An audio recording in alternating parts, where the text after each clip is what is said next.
തേനിലും മധുരമായി, തേനിലും മധുരമായി യേശുക്രിസ്തു മാധുര്യവാൻ. രുചിച്ചു നോക്കി ഞാൻ കർത്തൻ കൃപകളെ, യേശുക്രിസ്തു മാധുര്യവാൻ. തേനിലും മധുരമായി, തേനിലും മധുരമായി യേശുക്രിസ്തു മാധുര്യവാൻ. രുചിച്ചു നോക്കി ഞാൻ കർത്തൻ കൃപകളെ, യേശുക്രിസ്തു മാധുര്യവാൻ. ഞങ്ങളോ ക്രൂശിക്കപ്പെട്ട ക്രിസ്തുവിനെ പ്രസംഗിക്കുന്നു. ത്രിയേക ദൈവത്തിന് സ്തുതി. കർത്താവായ യേശു ക്രിസ്തുവിൻ്റെ അതിപരിശുദ്ധ നാമത്തിൽ നിങ്ങൾക്കെല്ലാവർക്കും എൻ്റെ സ്നേഹവന്ദനം. നാം ചിന്തിക്കുന്ന വിഷയം ആത്മീകമായ ഉണർവ്.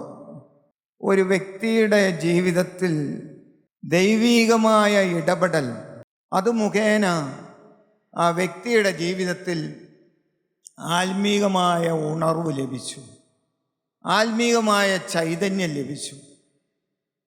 ആ വ്യക്തി പഴയ നിയമത്തിലെ യാക്കോബാണ്. വിശ്വാസികളുടെ പിതാവായ അബ്രഹാമിൻ്റെ കൊച്ചുമകൻ യാക്കോബിനെ കുറിച്ചാണ് നാം ചിന്തിച്ചു കൊണ്ടുവന്നത്. യാക്കോബിൻ്റെ ജീവിതത്തിൽ ആ ചെറുപ്പത്തിൽ തന്നെ വീട് വിട്ട് ഇറങ്ങേണ്ടി വന്നു. നമുക്കെല്ലാം അറിയാം, കാര്യങ്ങളെല്ലാം നമുക്കറിയാം. ഞാൻ അതിനെക്കുറിച്ച് കൂടുതൽ വിശദീകരിക്കുന്നില്ല. അവൻ ബേർഷേബ മരുഭൂമിയിൽ കൂടി ലാബാൻ്റെ വീട്ടിലേക്ക്, തൻ്റെ അമ്മയുടെ സഹോദരൻ്റെ വീട്ടിലേക്ക് നീണ്ട യാത്രയ്ക്ക് ഒരുമ്പെടുകയാണ്. ആ മരുഭൂമിയിൽ കൂടി യാത്ര ചെയ്യുമ്പോൾ ഒരു സമയത്ത് ക്ഷീണം വന്നു, രാത്രിയായി, കിടന്നുറങ്ങി. കല്ല് തലയണയായി വെച്ച് അവിടെ കിടന്നുറങ്ങി. എന്നാൽ സ്വർഗത്തിലെ ദൈവം അവന് പ്രത്യക്ഷപ്പെട്ടു. യാക്കോബിൻ്റെ ജീവിതത്തിൽ 8 പ്രത്യക്ഷതകൾ ഉണ്ടായി. ഒന്നാമത്തെ പ്രത്യക്ഷത ഉൽപ്പത്തി പുസ്തകം 28-ാം അധ്യായത്തിൻ്റെ 13-ാം വാക്യം. സ്വർഗത്തിലെ വലിയ വലിയ വാഗ്ദത്തങ്ങൾ കൊടുത്തുകൊണ്ട് നിത്യനായ ദൈവം അവനോട് ഇടപെടുന്നു, അവനോട് സംസാരിക്കുന്നു. ആ ദൈവീകമായ ഇടപെടലായിരുന്നു ഒന്നാമത്തെ ദൈവീകമായ ഇടപെടൽ. വർഷങ്ങൾക്ക് ശേഷം ഉൽപ്പത്തി പുസ്തകം തന്നെ 31-ാം അധ്യായത്തിൻ്റെ 3-ാം വാക്യവും അതിൻ്റെ 9 മുതൽ 11-ാം വാക്യം വരെയും അങ്ങനെ 2 പ്രത്യക്ഷതകൾ. 4-ാമത്തെ പ്രത്യക്ഷത നാം കാണുന്നത് അതിൻ്റെ 32-ാം അധ്യായത്തിൻ്റെ 1-2 വാക്യങ്ങൾ. ആ അധ്യായത്തിൽ തന്നെ യാബോക്ക് കടവിൽ വെച്ച് വീണ്ടും ദൈവം പ്രത്യക്ഷപ്പെടുന്നു. 24-ാം വാക്യവും 30-ാം വാക്യവും. അങ്ങനെ 5 പ്രത്യക്ഷതകൾ കഴിഞ്ഞു. ഈ 5 പ്രത്യക്ഷതകളും യാക്കോബിൻ്റെ ജീവിതത്തിൽ ലഭിച്ചെങ്കിലും യാക്കോബ് ശരിയായ ഒരു മാനസാന്തരത്തിലേക്ക് വന്നില്ല. യാബോക്കിൻ്റെ ആ കടവിൽ വെച്ച് ഇതാ ദൂതനുമായിട്ട് സംസാരിക്കുന്നുണ്ട്. അവൻ്റെ കാലുളുക്കുന്നു. അവൻ്റെ പേരെന്താണെന്ന് ദൈവം ചോദിക്കുന്നു. നിന്റെ പേരെന്ത്? ഇതെല്ലാം ആ യാബോക്ക് കടവിൽ സംഭവിക്കുന്നുണ്ട്. ഇതെല്ലാം സംഭവിച്ചെങ്കിലും യാക്കോബിൻ്റെ ജീവിതത്തിൽ ശരിയായ ഒരു മാനസാന്തരം വന്നില്ല. അതിന് കാരണം എന്താണ്? 33-ാം അധ്യായത്തിൽ തൻ്റെ സഹോദരൻ ഏശാവ് 400 ആളുമായിട്ട് കടന്നു വന്നു. ഇതാ അവനെ തമ്മിൽ സംസാരിച്ച് യാക്കോബും ഏശാവും തമ്മിൽ സംസാരിച്ചു. ഏശാവ് പിരിയുമ്പോൾ യാക്കോബ് പറയുന്നുണ്ട്, ഞാൻ സെയ്യിരിലേക്ക് വന്നുകൊള്ളാം, യജമാനെ നീ മുമ്പോട്ട് പൊക്കോളൂ, ഞാൻ പുറകെ വന്നുകൊള്ളാം. പക്ഷേ അവിടെ യാക്കോബ് ശരിക്കും വ്യാജമാണ് പറഞ്ഞത്. അവിടെ നാം കാണുന്നത് യാക്കോബ് നേരെ സൂക്കോത്തിലേക്ക് പോയി അവിടെ വീട് പണിത് താമസിക്കുന്നതായിട്ടാണ് കാണുന്നത്. ഞാൻ സെയ്രിൽ വന്ന് നമുക്ക് അവിടെ വെച്ച് കാണാമെന്ന് പറഞ്ഞ യാക്കോബ് നേരെ സൂക്കോത്തിലേക്കാണ് പോയത്. ദൈവമക്കളെ, ഇതെല്ലാം ജീവിതത്തിൽ സംഭവിച്ചെങ്കിലും സ്വർഗത്തിലെ ദൈവം യാക്കോബിനെ കണ്ടിരുന്നു. യാക്കോബിനെ തള്ളിക്കളയാൻ ദൈവം ഒരിക്കലും തുനിഞ്ഞില്ല. ഈ യാക്കോബിനെ തന്നെ ദൈവം ഉപയോഗിക്കുവാൻ ദൈവം യാക്കോബിനോട് വീണ്ടും ഇടപെടുകയാണ്. ദൈവീകമായ ഇടപെടലാണ് നാം വീണ്ടും കാണുന്നത്. ദൈവം ഇടപെടുന്നു. ദൈവം യാക്കോബിനോട് സംസാരിക്കുന്നു. ഒരിക്കലും യാക്കോബിനെ ശാസിച്ചില്ല. ഞാൻ 5 തവണ നിന്നോട് ഇടപെട്ടു, 5 തവണ നിനക്ക് ഞാൻ പ്രത്യക്ഷപ്പെട്ട് ഞാൻ നിന്നോട് സംസാരിച്ചു, എന്നിട്ടും നീ എൻ്റെ വചനം അനുസരിച്ചില്ലല്ലോ. നീ എന്നെ മറുത്ത് ജീവിക്കുകയാണല്ലോ. നീ കേട്ട വചനത്തിനനുസരിച്ച് നിന്റെ ജീവിതത്തെ നീ ക്രമീകരിച്ചില്ലല്ലോ. നീ ഇന്ന് ഒരു ലോകമനുഷ്യനായിട്ട് ജീവിക്കുകയാണല്ലോ. ഒരിക്കലും യാക്കോബിനെ ദൈവം ശാസിക്കുന്നില്ല, ശിക്ഷിക്കുന്നില്ല. ദൈവം സ്നേഹവാനായ ദൈവം വീണ്ടും വീണ്ടും യാക്കോബിന് അവസരം കൊടുക്കുകയാണ്. ദൈവമക്കളെ, ഒരു സ്നേഹവാനായ ദൈവമുണ്ട്. ഒരു സ്നേഹവാനായ ദൈവം ഇന്നും ജീവിച്ചിരിക്കുന്നുണ്ട്. ആ ദൈവത്തിൻ്റെ സന്നിധിയിലാണ് ഞാനും നിങ്ങളും കടന്നു വന്നിരിക്കുന്നത്. അതിവാത്സല്യമായി സ്നേഹിക്കുന്ന ഒരു ക്രിസ്തു ജീവിക്കുന്നുണ്ട്. ആ ദൈവം നിങ്ങളെ ഓരോരുത്തരെയും സ്നേഹിക്കുന്നു. നിങ്ങൾക്ക് ഇപ്പോൾ അത് പറഞ്ഞാൽ മനസ്സിലാകില്ലായിരിക്കാം. ഈ കഷ്ടതയുടെ നടുവിൽ ആരും എന്നെ നോക്കുന്നില്ല, ആരും എന്നെ ശ്രദ്ധിക്കുന്നില്ല. ഇതുപോലെയുള്ള കഷ്ടതകൾ വന്നല്ലോ, ഇതുപോലെ കണ്ണുനീരിൻ്റെ അനുഭവത്തിലൂടെ ഞാൻ കടന്നു പോകുന്നല്ലോ കർത്താവേ, ഇത് കാണാൻ ആരുമില്ലല്ലോ. എന്നിട്ടും ആരെന്നെ സ്നേഹിക്കാനാണ്? ഒരു ദൈവം എന്നെ സ്നേഹിക്കുന്നുണ്ടെങ്കിൽ ഇതൊക്കെ എൻ്റെ ജീവിതത്തിൽ സംഭവിക്കുമോ? എൻ്റെ ഭർത്താവിന് ഇങ്ങനെ സംഭവിക്കുമോ? എൻ്റെ മക്കൾക്ക് ഇങ്ങനെ സംഭവിക്കുമോ? ദൈവമക്കളെ, നാം പരാതിയോടുകൂടിയാണ് ഇരിക്കുന്നത്, നാം മുൻവിധിയോടുകൂടിയാണ് ഇരിക്കുന്നത്. എല്ലാ പരാതികളും മാറ്റിയിട്ട് കർത്താവേ, ഞാൻ ഇന്നു മുതൽ നീ എന്നെ സ്നേഹിക്കുന്നു, ഒരു സ്നേഹവാനായ ദൈവം എനിക്കുണ്ട്. അവൻ ഇന്നും ജീവിക്കുന്നു, അവൻ ഇന്നും പ്രവർത്തിക്കുന്നു. അവൻ എൻ്റെ നന്മ മാത്രമാണ് ആഗ്രഹിക്കുന്നത്, എൻ്റെ നന്മ മാത്രമാണ് ആ ദൈവം എന്നിൽ കാണുന്നത്. ആ യേശുവിന് വേണ്ടി കർത്താവേ, ഇനിയുള്ള കാലം എനിക്ക് ജീവിക്കണം. ആ സ്നേഹവാനായ ദൈവമക്കളെ, ഒരു വേദവാക്യമുണ്ട്, പലപ്പോഴും ഞാൻ അത് വായിച്ച് ദൈവത്തെ സ്തുതിക്കാറുണ്ട്. 103-ാം സങ്കീർത്തനത്തിൻ്റെ 10-ാം വാക്യം. അവൻ നമ്മുടെ പാപങ്ങൾക്കൊത്തവണ്ണം നമ്മോട് ചെയ്യുന്നില്ല, നമ്മുടെ അകൃത്യങ്ങൾക്കൊത്തവണ്ണം നമ്മോട് പകരം ചെയ്യുന്നതുമില്ല. നമ്മോട് പകരം ചെയ്യുന്നില്ല. നമ്മുടെ അകൃത്യങ്ങൾ ഓർത്തു കഴിഞ്ഞാൽ, നാം ചെയ്തു പോയ ഈ പ്രായം വരെയും നമ്മുടെ ജീവിതത്തിൽ വന്നുപോയ പാപങ്ങൾക്കനുസരിച്ച്, അകൃത്യങ്ങൾക്കനുസരിച്ച് നിത്യനായ ദൈവം നമ്മെ ശിക്ഷിക്കുന്നുവെങ്കിൽ, ദൈവമക്കളെ, നമുക്കിവിടെ ഇരിക്കാൻ സാധിക്കുമോ? നമുക്ക് ജീവനോടെ ഈ ഭൂമിയിൽ നിൽക്കാൻ സാധിക്കുമോ എന്ന് ദൈവമക്കളെ നാം ഒന്ന് ചിന്തിച്ചേ. ആ ദൈവം സ്നേഹവാനല്ലേ? ആ ദൈവം സഹിച്ചും ക്ഷമിച്ചും ചുമന്നും ഈ പ്രായം വരെയും നമ്മെ കൊണ്ടുവന്നില്ല. ദൈവമക്കളെ, നമുക്ക് ദൈവത്തോട് നന്ദിയുണ്ടോ? ഒരു സ്നേഹവാനായ ദൈവം, അതിശയകരമായി നമ്മെ നടത്തുന്ന ഒരു ദൈവം. ഏത് പ്രശ്നം വരുമ്പോഴും, ഏത് പ്രതിസന്ധി വരുമ്പോഴും കർത്താവിൻ്റെ മുഖത്തേക്ക് നോക്കി പറയണം, യേശുവേ, നീ എന്നെ സ്നേഹിക്കുന്നു, നീ എന്നെ സ്നേഹിക്കുന്നു കർത്താവേ, നീ മാത്രമാണ് എന്നെ സ്നേഹിക്കുന്നത്. സ്വന്തം ജീവനെ തന്ന് എൻ്റെ കർത്താവേ, തൻ്റെ ഏകജാതനായ പുത്രനെ ഞങ്ങൾക്ക് വേണ്ടി തന്ന്, ആ പുത്രനേക്കാൾ അധികമായി ഞങ്ങളെ സ്നേഹിച്ച് ഞങ്ങളുടെ പാപങ്ങളെ എല്ലാം കഴുകിത്തന്ന് സ്വന്തം പുത്രനും പുത്രിമാരുമാക്കി തന്ന എൻ്റെ യേശുവേ, നിന്റെ ദൈവമക്കളാകാനുള്ള ആ പദവി ഞങ്ങൾക്ക് ദാനമായി സൗജന്യമായി തന്ന്, സൗജന്യമായി ഞങ്ങളെ നീതീകരിച്ച നിന്റെ സ്നേഹത്തിനായിട്ട് ഞങ്ങൾ നിന്നെ സ്തുതിക്കുന്നു കർത്താവേ, സ്തോത്രം ചെയ്യുന്നു. ദൈവമക്കളെ, എപ്പോഴും ആ നന്ദിയുടെ സ്തുതിയും സ്തോത്രവും നമുക്ക് വരുന്നുണ്ടോ? നാം പ്രാർത്ഥിക്കുന്നവരാണ്, നാം ആരാധിക്കുന്നവരാണ്, നാം പാട്ടുപാടുന്നവരാണ്. ദൈവമക്കളെ, നമ്മുടെ ഉള്ളിൽ നിന്ന് ആ നന്ദിയോടെയാണോ നാം ദൈവത്തെ സ്തുതിക്കുന്നത്, നാം ദൈവത്തിൻ്റെ വേല ചെയ്യുന്നത്? എൻ്റെ യേശു എന്നെ സ്നേഹിക്കുന്നു, ആ സ്നേഹവാനായ യേശുവിന് വേണ്ടി എൻ്റെ ജീവിതം ഞാൻ മാറ്റിവെച്ചിരിക്കുന്നു.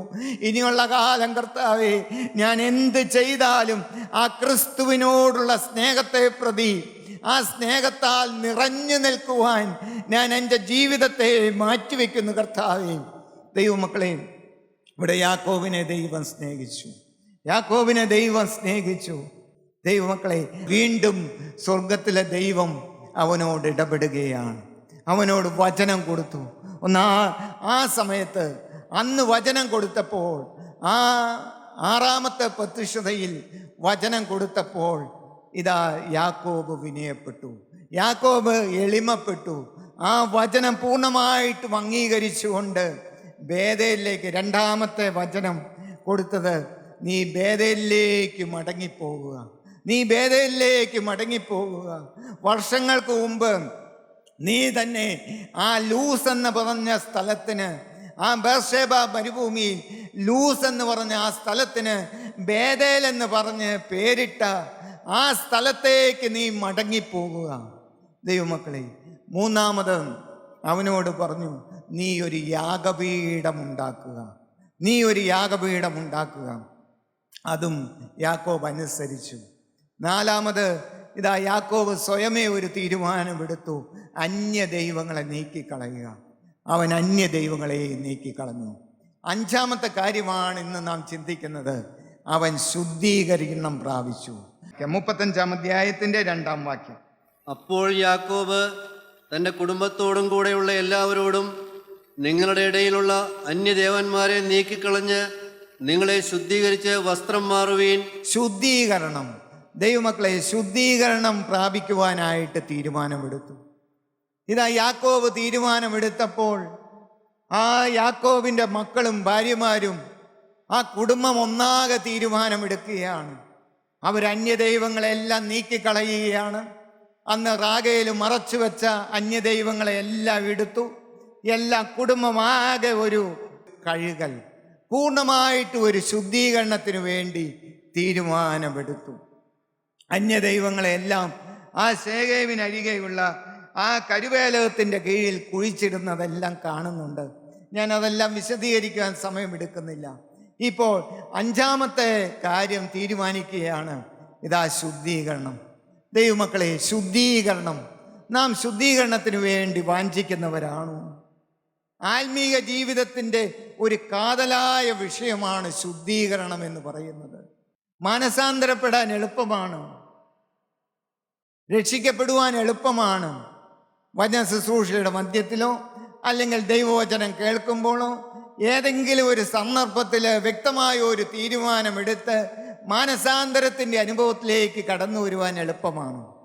എന്നാൽ ദൈവമക്കളെ, ശുദ്ധീകരണം എന്ന് പറയുന്നത് ഒരു മനുഷ്യായുസ്സിൽ മുഴുവൻ നീണ്ടു നിൽക്കുന്ന ഒരു വലിയ പ്രക്രിയയാണ്. അതിന് നാം തന്നെ വിധേയപ്പെടുത്തി കൊടുത്തേ പറ്റൂ. വേറെ ആർക്കും ഒന്നും ചെയ്യാൻ സാധ്യമല്ല.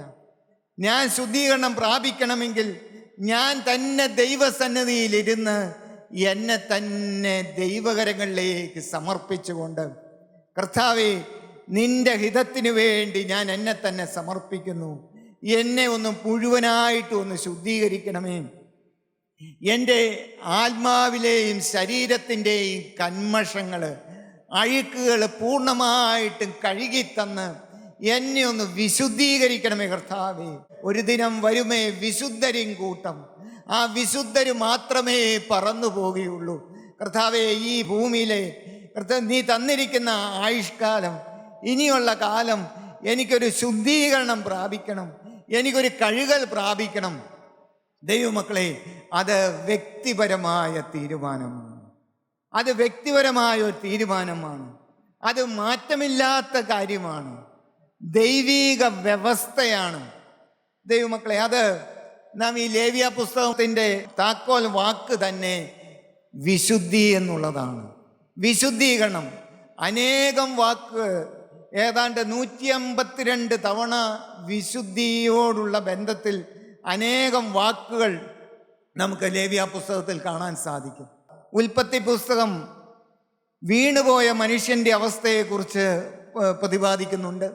പുറപ്പാട് പുസ്തകം വീണ്ടെടുക്കപ്പെട്ട മനുഷ്യൻ്റെ അവസ്ഥയെക്കുറിച്ച് പ്രതിപാദിക്കുന്നു. ലേവ്യ പുസ്തകം വിശുദ്ധിയിൽ ദൈവത്തെ ആരാധിക്കുകയും അനുസരിക്കുകയും ചെയ്യുന്ന മനുഷ്യൻ്റെ അവസ്ഥയെക്കുറിച്ച് പറയും. ഈ ലേവ്യ പുസ്തകത്തിൽ നാം വായിക്കുമ്പോൾ അതിൻ്റെ 11-ാം അധ്യായത്തിൻ്റെ 41-42 വാക്യങ്ങളും 19-ാം അധ്യായത്തിൻ്റെ 2-ാം വാക്യവും 20-ാം അധ്യായത്തിൻ്റെ 7-ാം വാക്യവും 26-ാം വാക്യവും, ഈ വാക്യങ്ങളെല്ലാം വായിക്കുമ്പോൾ അവിടെ നാം ഒരു വാക്യം തന്നെ ആവർത്തിക്കുന്നതായിട്ട് നാം കാണുന്നു. 19-ാം അധ്യായത്തിൻ്റെ 2-ാം വാക്യം മാത്രം ഒന്ന് വായിക്കാം. നീ ഇസ്രായേൽ മക്കളുടെ സർവ്വസഭയോടും പറയേണ്ടത് എന്തെന്നാൽ, നിങ്ങളുടെ ദൈവമായ യഹോവ എന്ന ഞാൻ വിശുദ്ധനാകയാൽ നിങ്ങളും വിശുദ്ധരായിരിപ്പിൻ. നിങ്ങൾ വിശുദ്ധരായിരിക്കുവിൻ. യഹോവയായ ദൈവം വിശുദ്ധനായിരിക്കുന്ന പോലെ നിങ്ങളും വിശുദ്ധരായിരിപ്പിൻ. ഞാൻ ഈ പറഞ്ഞ വാക്യങ്ങളിലെല്ലാം ഇത് ആവർത്തിക്കുന്നുണ്ട്. ഈ വേദപുസ്തകത്തിൻ്റെ ആദ്യത്തെ താള് മുതൽ അവസാനത്തെ താള് വരെയും നാം പരിശോധിക്കുമ്പോൾ സ്വർഗത്തിലെ ദൈവത്തിൻ്റെ വലിയൊരു അധ്വാനം കാണാം. ഇതാ ശുദ്ധീകരണം എന്നുള്ളത്. ശുദ്ധീകരണം എന്നുള്ളത് മനുഷ്യൻ പാപത്തിലേക്ക് പോയപ്പോഴും അവനെ ശുദ്ധീകരിക്കുവാൻ ദൈവം അധ്വാനിക്കുന്നതായിട്ട് നമുക്കറിയാം. ഉൽപ്പത്തി പുസ്തകത്തിൽ മനുഷ്യൻ അവൻ്റെ ജീവിതത്തിൽ തെറ്റ് സംഭവിച്ചപ്പോൾ അവൻ പാപബോധമുള്ളവനായിട്ട് ദൈവസന്നിധിയിലേക്ക് കടന്നു വന്നിരുന്നെങ്കിൽ അവനെ ശുദ്ധീകരിക്കാമായിരുന്നു. ഈ അവസാനത്തെ പുസ്തകം വെളിപ്പാട് പുസ്തകത്തിൻ്റെ 22-ാം അധ്യായത്തിൻ്റെ 11-ാം വാക്യം, ആ വാക്യം കൂടി നമുക്ക് വായിക്കാം. അനീതി ചെയ്യുന്നവൻ ഇനിയും അനീതി ചെയ്യട്ടെ, അഴുക്കുള്ളവൻ ഇനിയും അഴുക്കാടട്ടെ, നീതിമാൻ ഇനി നീതി ചെയ്യട്ടെ, വിശുദ്ധൻ ഇനിയും തന്നെ വിശുദ്ധീകരിക്കട്ടെ. വിശുദ്ധൻ ഇനിയും തന്നെ വിശുദ്ധീകരിക്കട്ടെ. ദൈവമക്കളെ, വചനം ഈ വിശുദ്ധി, അതുകൊണ്ടാണ് ഒരു മനുഷ്യായുസ് മുഴുവൻ നീണ്ടു നിൽക്കുന്ന ഒരു കാര്യമാണ് വിശുദ്ധീകരണം എന്ന് പറയുന്നത്, ശുദ്ധീകരണം എന്ന് പറയുന്നത്. അതുകൊണ്ടാണ് ആത്മീയ ജീവിതത്തിൽ ഒരിക്കലും നമുക്ക് സംതൃപ്തിയില്ല, ഒരു തൃപ്തി വരാൻ പാടില്ല. ഞാൻ ഏകദേശം തികഞ്ഞിരിക്കുകയാണ്, ഞാൻ കർത്താവിൻ്റെ വേല ചെയ്യുന്നുണ്ട്, എല്ലാവർക്കും എന്നെക്കുറിച്ച് നല്ല അഭിപ്രായമാണ്, ഞാൻ ഒരുവിധം ഭേദപ്പെട്ട് മുമ്പോട്ട് നല്ല ജീവിതം നയിക്കുന്ന വ്യക്തിയാണ്. ദൈവമക്കളെ, ആത്മീയ ജീവിതത്തിൽ ഒരു സംതൃപ്തി നമുക്ക് പാടില്ല. എന്നും അരിഷ്ടത. എങ്കിലും അരിഷ്ടനും മനസ്സ് തകർന്നവനും എൻ്റെ വചനത്തിൽ വിറയ്ക്കുന്നവനുമായ മനുഷ്യനെ ഞാൻ കടാക്ഷിക്കും. ആത്മീയ ജീവിതത്തിൽ എന്നും അരിഷ്ടത. കർത്താവേ, എനിക്ക് ശുദ്ധീകരണം വേണം, എനിക്കൊരു അടിമുടി ഒരു കഴുകൽ ആവശ്യമാണ് കർത്താവേ. എൻ്റേതായ ഈ ജീവിതം, ഈ ശരീരം, ഇത് താഴ്ച പറ്റിയ ജീവിതമാണ്, ഇത് പാപം പറ്റിയ ജീവിതമാണ്. ഈ ശരീരം ഇതിൻ്റെ ഉള്ളിൽ ഈ ആത്മാവ് ഉള്ളിടത്തോളം കാലം കർത്താവേ, എപ്പോഴും പാപത്തിലേക്ക് പോകാനുള്ള ഒരു പാപത്തിലേക്കുള്ള ചായ്വ് എനിക്കുണ്ട് കർത്താവേ. അത് ഞാൻ മനസ്സിലാക്കിക്കൊണ്ട് എത്ര വിശുദ്ധനായി ഞാൻ ജീവിച്ചാലും, എത്ര ഭക്തിയോടെ ഞാൻ ജീവിച്ചാലും, ഏത് സമയത്ത് വേണമെങ്കിലും ഞാൻ വഴുതി വീഴാൻ സാധ്യതയുണ്ട് കർത്താവേ. ഈ ആത്മീയ ജീവിതം എന്ന് പറയുന്നത് വഴുവഴുപ്പുള്ള ഒരു പ്രതലത്തിനോട് തുല്യമാണ് ദൈവമക്കളെ. എപ്പോൾ വേണമെങ്കിലും വഴുതി വീഴാവുന്ന സാഹചര്യമാണ്. കർത്താവേ, വീഴാതെ എന്നെ കാത്തുകൊള്ളണമേ, വീഴാതെ എന്നെ അനുദിനം ശുദ്ധീകരിച്ച് കർത്താവേ, വിശുദ്ധിയിൽ നിന്ന് വിശുദ്ധിയിലേക്ക് വളരുവാൻ എന്നെ സഹായിക്കണമേ. ദൈവമക്കളെ, ശുദ്ധീകരണം, ഈ ശുദ്ധീകരണം പ്രാപിക്കേണ്ടതിൻ്റെ ആവശ്യകത എന്താണ്? ആ ആവശ്യകത ദൈവത്തിൻ്റെ ഇഷ്ടമോ നിങ്ങളുടെ ശുദ്ധീകരണം തന്നെ. 1 തെസ്സലോനിക്ക ലേഖനം 4-ാം അധ്യായത്തിൻ്റെ 3-ാം വാക്യം. ദൈവത്തിന്റെ ഇഷ്ടമോ നിങ്ങളുടെ ശുദ്ധീകരണം തന്നെ. ദൈവത്തിൻ്റെ ഇഷ്ടമോ നിങ്ങളുടെ ശുദ്ധീകരണം തന്നെ. ദൈവത്തിൻ്റെ ഇഷ്ടം നമ്മളിൽ എല്ലാവരോടും ദൈവത്തിൻ്റെ ഇഷ്ടം. ദൈവത്തിൻ്റെ ഇഷ്ടം എന്താണ്? നമ്മുടെ ശുദ്ധീകരണമാണ്. വേറെ ഒന്നും ദൈവം നമ്മിൽ നിന്ന് ആഗ്രഹിക്കുന്നില്ല. ദൈവം നമ്മിൽ നിന്ന് ആഗ്രഹിക്കുന്നത് നമ്മുടെ ശുദ്ധീകരണമാണ്. എബ്രായ ലേഖനം 12-ാം അധ്യായത്തിൻ്റെ 14-ാം വാക്യം. എല്ലാവരോടും സമാധാനം ആചരിച്ച് ശുദ്ധീകരണം പ്രാപിപ്പാൻ ഉത്സാഹിപ്പീൻ. ശുദ്ധീകരണം കൂടാതെ ആരും കർത്താവിനെ കാണുകയില്ല. ശുദ്ധീകരണം കൂടാതെ ആരും ദൈവത്തെ കാണുകയില്ല. ദൈവമക്കളെ, ദൈവത്തിൻ്റെ വചനം വളരെ കൃത്യമാണ്. അത് കോംപ്രമൈസ് ചെയ്യാൻ നമുക്ക് ആർക്കും സാധ്യമല്ല. അതിനോട് കുറയ്ക്കാനും കൂട്ടാനും സാധ്യമല്ല. ദൈവത്തിൻ്റെ ഇഷ്ടമോ നമ്മുടെ ശുദ്ധീകരണം തന്നെ. ദൈവസന്നിധിയിൽ നാം കടന്നു ചെല്ലണം. ഒരു നാൾ നാം ദൈവസന്നിധിയിൽ കടന്നു എന്ന ദൈവമുഖം കാണണമെങ്കിൽ ഈ ഭൂമിയിൽ വസിക്കുന്ന കാലം നാം ശുദ്ധീകരണം പ്രാപിക്കണം, നാം കഴുകൽ പ്രാപിക്കണം. മത്തായിയുടെ സുവിശേഷം കർത്താവിൻ്റെ ഗിരിപ്രഭാഷണത്തിൽ അതിൻ്റെ 5-ാം അധ്യായത്തിൻ്റെ ഹൃദയശുദ്ധിയുള്ളവർ ഭാഗ്യവാന്മാർ, അവർ ദൈവത്തെ കാണും. ഹൃദയശുദ്ധിയുള്ളവർ ദൈവത്തെ കാണും. ദൈവമക്കളെ, ഹൃദയശുദ്ധിയാണ്, ശുദ്ധീകരണം, കഴുകൽ. സഹോദരങ്ങളെ, നാം എത്രമാത്രം വാഞ്ചിച്ചിരിക്കുന്നു. നാളുകളായി വചനം കേൾക്കുന്നവരല്ലേ, കൂട്ടായ്മയ്ക്ക് വരുന്നവരല്ലേ, നാം എത്ര സമയം ദൈവസന്നിധിയിൽ ഈ ഒരു ലക്ഷ്യത്തോടെ ഇരുന്ന് പ്രാർത്ഥിക്കുന്നുണ്ട്. കർത്താവേ, എനിക്ക് ശുദ്ധീകരണം തരണമേ. വേറെ ഒന്നും എൻ്റെ ജീവിതത്തിൽ നടന്നില്ലെങ്കിലും ഞാൻ ആഗ്രഹിക്കുന്ന പല കാര്യങ്ങളുമുണ്ട്. ഈ ഭൂമിയിൽ എനിക്ക് ആവശ്യമുള്ള പല കാര്യങ്ങളുമുണ്ട്. ഇതൊന്നും നടന്നില്ലെങ്കിലും എൻ്റെ ജീവിതകാലത്ത് ഒരു മനുഷ്യന് എത്രമാത്രം വിശുദ്ധീകരണം പ്രാപിക്കാമോ, ശുദ്ധീകരണം പ്രാപിക്കാമോ, കർത്താവേ, അത് എനിക്ക് പ്രാപിക്കണമെന്നുള്ള ഒരു ലക്ഷ്യം നിങ്ങൾക്ക് കടന്നു വന്നിട്ടുണ്ടോ എന്ന്, ആ ലക്ഷ്യത്തിൽ നിങ്ങളിരുന്ന് ദൈവസന്നിധിയിൽ നിന്ന് പ്രാർത്ഥിക്കുന്നുണ്ടോ എന്ന് നാം ശാന്തമായിട്ട് ചിന്തിക്കുക. ദൈവമക്കളെ, നാം വളരെ ഗൗരവമായിട്ട് ചിന്തിക്കണം. ശുദ്ധീകരണം, നാം ഓരോരുത്തരും ദൈവത്തിൻ്റെ ആലയമാണ്, ദൈവത്തിൻ്റെ ആലയമാണ്, ദൈവത്തിൻ്റെ ആലയമാണ്. ദൈവത്തിൻ്റെ ആത്മാവാണ് നമ്മുടെ മേൽ വസിക്കുന്നത്. നമുക്ക് വാക്യങ്ങൾ അറിയാം, ഞാൻ എടുക്കാൻ ആഗ്രഹിക്കുന്നില്ല. നാം ഓരോരുത്തരും ദൈവത്തിൻ്റെ ആലയമാണ്. ഈ ആലയത്തിൽ ദൈവത്തിൻ്റെ ആത്മാവ് വസിക്കുന്നുണ്ടോ?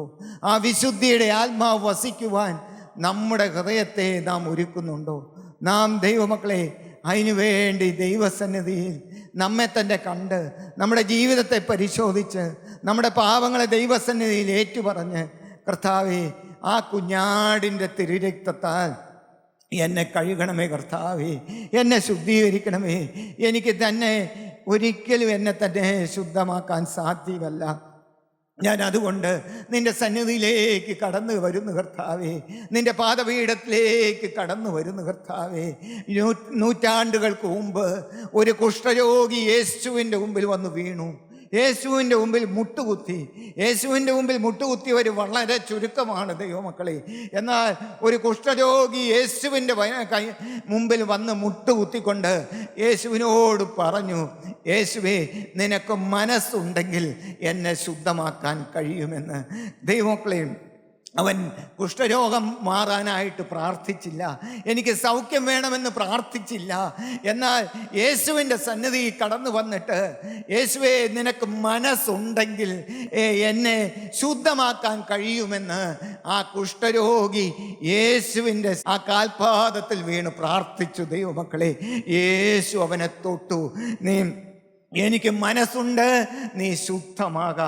ദൈവമക്കളെ, ശുദ്ധമാകണമെങ്കിൽ, നമുക്ക് ശുദ്ധീകരണം പ്രാപിക്കണമെങ്കിൽ ഇന്നു മുതൽ നമുക്ക് ദൈവസന്നിധിയിൽ നിന്ന് തീരുമാനമെടുക്കാം. കർത്താവേ, ഞാൻ നിൻ്റെ പാദപീഠത്തിലേക്ക് കടന്നു വരുന്നു. നിൻ്റെ ആണിപ്പഴുതുള്ള കരം എൻ്റെ മേൽ വെക്കണമേ കർത്താവേ. നിൻ്റെ ആണിപ്പഴുതുള്ള കരം എൻ്റെ മേൽ വെച്ച് എന്നെ കഴുകണമേ കർത്താവേ, എന്നെ ശുദ്ധീകരിക്കണമേ കർത്താവേ. ശീമോൻ പത്രോസിനെ കഴുകിയ ദൈവമേ, ഹല്ലേലൂയ, എന്നെ കഴുകണമേ കർത്താവേ, എൻ്റെ യേശുവേ, ഹല്ലേലൂയ. നാം നമ്മുടെ പാപങ്ങളെ ഏറ്റു പറയുന്നുവെങ്കിൽ അവൻ നമ്മോട് പാപങ്ങളെ ക്ഷമിച്ച് സകല അനീതിയും പോക്കി നമ്മെ ശുദ്ധീകരിപ്പാൻ തക്കവണ്ണം വിശ്വസ്തനും നീതിമാനുമാകുന്നു. ആ വിശ്വസ്തന്റെ സന്നിധിയിൽ നമുക്ക് മുട്ടുമടക്കാം. ഹല്ലേലൂയ. നമുക്ക് അതേ കർത്താവിൻ്റെ സന്നിധിയിൽ നമുക്ക് പ്രാർത്ഥിക്കാം. കർത്താവേ, നിന്റെ സന്നിധിയിൽ ഞാൻ കടന്നു വരുന്നു. എൻ്റെ യേശുവേ, ഞാൻ ഞാൻ എൻ്റെ പാപങ്ങളെ ഏറ്റുപറഞ്ഞുകൊണ്ട് കരഞ്ഞുകൊണ്ട് തകർന്ന് നുറുകിയതുമായ ഹൃദയത്തോടെ നിന്റെ സന്നിധിയിൽ കടന്നു വരുന്നു. എന്നെ തള്ളിക്കളയല്ലേ, എന്നെ ഉപേക്ഷിക്കല്ലേ കർത്താവേ. എൻ്റെ യേശുവേ, ഹല്ലേലൂയ. നീ വിശ്വസ്തനും നീതിമാനുമാണല്ലോ കർത്താവേ. എന്നെ കഴുകാൻ ആ കുഞ്ഞാടിന്റെ രക്തത്താ എന്നെ കഴുകണമേ, എന്നെ ശുദ്ധീകരിക്കണമേ, എന്നെ വിശുദ്ധീകരിക്കണമേ. എൻ്റെ കർത്താവേ, നിന്റെ രണ്ടാമത്തെ വരവിൽ വിശുദ്ധന്മാർ പറക്കുമ്പോൾ എനിക്കും ആ കൂട്ടത്തിൽ പറക്കണം കർത്താവേ. എൻ്റെ യേശുവേ, അതിനുവേണ്ടി ഇന്ന് കർത്താവേ നിന്റെ സന്നിധിയിലേക്ക് കടന്നു വന്നുകൊണ്ട് എന്നെ തന്നെ സമർപ്പിച്ചുകൊണ്ട് ആ ശുദ്ധീകരണത്തിന് വേണ്ടി എന്നെ പൂർണ്ണമായിട്ട് സമർപ്പിക്കുന്നു കർത്താവേ. യേശു ക്രിസ്തുവിന്റെ അതിപരിശുദ്ധ നാമത്തിൽ തന്നെ ആമേൻ.